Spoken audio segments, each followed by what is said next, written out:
अरे श्रीमती जी कुछ तो सस्ता लो। नहीं श्रीमान जी, सब बढ़िया लो। इसमें क्या खास बात है? थोड़े में ज्यादा स्वाद, यही तो है इसकी खास बात। क्या स्वाद है? अरे मेरे राजा, सबका राजा आरती और मसाला। अब छोलिया हो या लोबिया, सफेद चने या काले चने, सब कुछ मजेदार बने।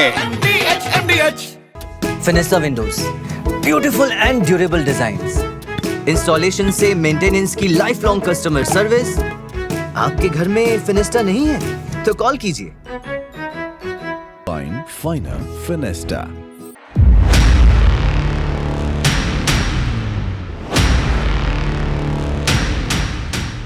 नमस्कार, देश की बात में आप सभी का स्वागत है, अभिनंदन है, वंदन है। सनातन को लांछित करने के लिए, अपमानित करने के लिए, उद्वेलित करने के लिए, चिढ़ाने के लिए लगता है कि भारत में एक बड़ा राजनीतिक वर्ग ऐसा है जो दिन रात इसी प्रयास में लगा रहता है, और अगर चुनाव आ जाए आसपास तो ये गतिविधियां और तेज हो जाती हैं। अब आप सोचिए, क्या कोई व्यक्ति ये सोच सकता है कि कोई राजनेता, और वो भी ऐसा राजनेता जो लगभग 50 वर्षों से राजनीति में हो, लगभग 50 वर्षों से राजनीति में हो, 45 वर्ष से, वो ये कहेगा, ये सवाल पब्लिक फोरम पर आकर खड़ा कर देगा कि मैं कहता हूं राम मुसलमान थे, कोई माई का लाल ये साबित करके दिखाए कि वो हिंदू थे। अब आप बताइए, इस बात का कोई अर्थ है क्या? भगवान राम का जब प्राकट्य हुआ तब तो इस्लाम भी नहीं था। इस्लाम की उम्र थोड़ी बढ़ा बढ़ू के भी आकलन कर लो तो भी 1500 साल के अंदर का खेल है सारा। और बताया जा रहा है कि इक्ष्वाकु वंश में प्रकट हुए राघवेंद्र सरकार मुसलमान थे। मसला केवल यही नहीं कि ये टीएमसी के बड़े नेता और ममता बनर्जी के बेहद करीबी मदन मित्रा ने ये सवाल पश्चिम बंगाल में माइक पर पूछा है। पश्चिम बंगाल में चुनाव है। हुमायूं कबीर भी ममता जी के बहुत चहेते थे। उन्होंने वहां मुर्शिदाबाद में बाबरी मस्जिद की ईंट रख दी। बाद में ममता जी ने उनको पार्टी से हटा दिया कि आपने इनको निलंबित कर दिया। लेकिन ये मदन मित्रा, ये रामचंद्र जी को, भगवान राम को मुसलमान घोषित कर रहे। मैं एक सवाल खड़ा करता हूं, क्या ऐसा बोलने का मादा किसी दूसरे धर्म के, भगवान राम के समकक्ष के लोगों को, के जो हैं दूसरे धर्मों के प्रवर्तक जो हैं, उनके लिए ऐसा बोल सकते हैं मदन मित्रा जैसे लोग? बड़ा प्रश्न है। क्या आप इस्लाम के प्रवर्तक के लिए ऐसा बोल सकते हैं कि वो हिंदू थे? साबित करो मुसलमान कैसे थे? नहीं बोल सकते ना, बोलना भी नहीं चाहिए। आप ईसा मसीह के लिए ऐसा बोल सकते हैं? नहीं। आप दुनिया के अन्य धर्मों के लिए, के प्रवर्तकों के लिए ऐसा बोल सकते हैं? नहीं नहीं नहीं। आप में हिम्मत ही नहीं पड़ेगी, आपकी टांगें कांपने लगेंगी, जीभ लड़खड़ाने लगेगी कि अरे बोल देंगे तो बवाल हो जाएगा,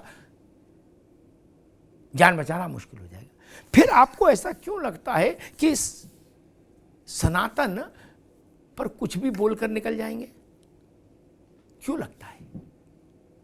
मुख्य विषय ये है, मुख्य विषय ये नहीं कि किसी मूर्ख ने कुछ कह दिया, उससे भगवान राम की प्रभुताई तो कम नहीं होती। अरबों लोगों के हृदय में उनका आसन भी नीचा नहीं होता। कोई कुछ बोले, मदन मित्रा जैसे लोग। लेकिन एक वैलिड क्वेश्चन खड़ा होता है कि ऐसी हिमाकत केवल सनातन के साथ ही क्यों? एक बार जब राम जन्मभूमि का विवाद चल रहा था, आंदोलन चल रहा था, चंद्रशेखर जी प्रधानमंत्री बने, कुछ ही समय रहे वो। दिल्ली के विज्ञान भवन में उनके प्रयासों से एक बैठक बुलाई गई, बाबरी मस्जिद एक्शन कमेटी और राम जन्मभूमि न्यास, और विश्व हिंदू परिषद के लोग बैठे। उसमें सैयद शहाबुद्दीन लोकसभा के सदस्य थे, बाबरी मस्जिद एक्शन कमेटी के मेंबर थे और आईएफएस रहे थे। ऐसा नहीं कि वो मूंगफली बेचते हुए राजनीति में आए थे, इतना पढ़ा लिखा आदमी भी। लेकिन सोच क्या थी, उन्होंने उस बैठक में अशोक सिंघल से कहा कि सिंघल जी कोई दाई कोई नर्स तो रही होगी ना जब रामलला पैदा हुए होंगे, कोई तो लिखा पढ़ी हुई होगी सर्टिफिकेट की। आप सोच सकते हैं, ये बात वो लोग कहते हैं जिनके धर्म के किसी चेहरे को अगर 4 पेंसिल की रेखाओं से भी कोई बना दे तो पूरी दुनिया में घेर के मार दिया जाएगा। वो लोग भगवान राम का बर्थ सर्टिफिकेट मांगते थे कि बर्थ का सर्टिफिकेट लाओ। गनीमत ये हो गई, ये नहीं कहते मतदाता सूची में नाम दिखाओ भगवान राम का। ये कृपा कम नहीं है कि मतदाता सूची में क्रमांक संख्या भाग संख्या दिखाओ उनकी। जो काम आप दूसरे धर्मों के प्रवर्तकों के लिए नहीं कर सकते, वो सारे धतकर्म आप सनातन के जो आत्मा के केंद्र हैं, प्रतीक हैं, उनके लिए क्यों करते हैं? तो है ना सवाल। इसके पीछे एक साजिश, वो साजिश ये कि सनातन के लोग उग्र हो, उद्वेलित हो और कलेश बढ़े, और कलेश बढ़े तो खाई चौड़ी हो, और उस चौड़ी खाई से सत्ता का एक रथ निकल पाए। अन्यथा ममता बनर्जी ध्रुवीकरण के अलावा, और उनके लोग ऐसा क्यों बोल रहे हैं ममता बनर्जी के अलावा, अगर इसके अलावा उनके पास कोई दूसरा तर्क हो तो नहीं ना। वो चाहते हैं टीएमसी के पश्चिम बंगाल में चुनाव के लिए एक बहुत तीखा, बिल्कुल शार्प ध्रुवीकरण हो जाए, सारा मुस्लिम एक तरफ हो जाए। तो उसके लिए अल्ल तो कुछ करना पड़ेगा। तो बाबरी की ईंट रखवा दी और उसके बाद मदन मित्रा से कहलवा दिया कि राम हिंदू नहीं मुसलमान थे। आप सोचिए सियासत कैसी चीज है।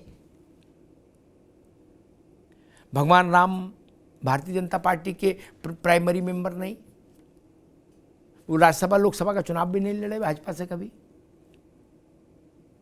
भगवान राम को लेकर आप चुनाव के मंच पर क्यों आए बंगाल में? भगवान राम टीएमसी के विरुद्ध चुनाव लड़े तो बात समझ में आती है कि हम उन पर उंगली उठाएंगे। और वो राम तो सबके हैं, क्या टीएमसी और क्या भाजपा, क्या अगड़ा और क्या पिछड़ा, वो इस देश की आत्मा का हिस्सा है। तो मूल विषय ये कि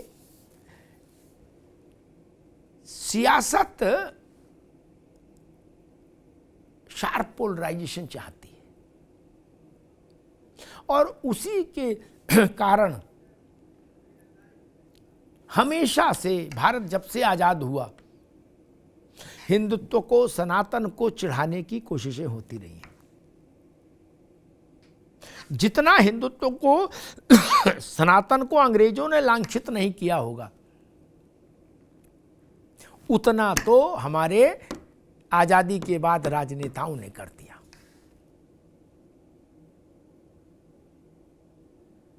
मुगलों से थोड़ा ही अंतर है, बस आप तोड़ फोड़ नहीं करते, अन्यथा वैचारिक तोड़ फोड़ तो कर ही देते।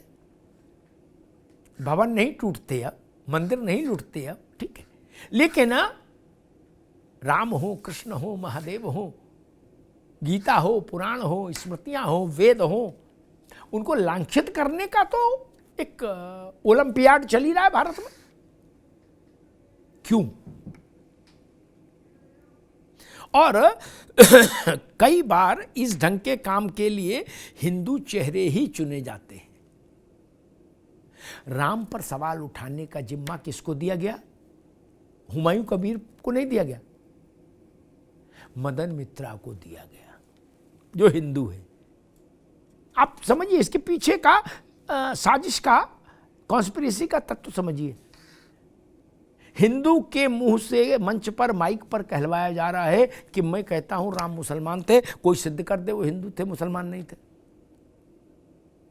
इस प्रपंच को समझना जरूरी है और इस देश को यह तय करना होगा कि भारत के जो आत्म तत्व हैं, भारत की जो आत्मा के मूलाधार हैं, कुछ चिन्ह, कुछ प्रतीक, उन पर आक्रमण करने वाले राजनीतिक लोगों से कैसे निपटा जाए, उनका क्या किया जाए।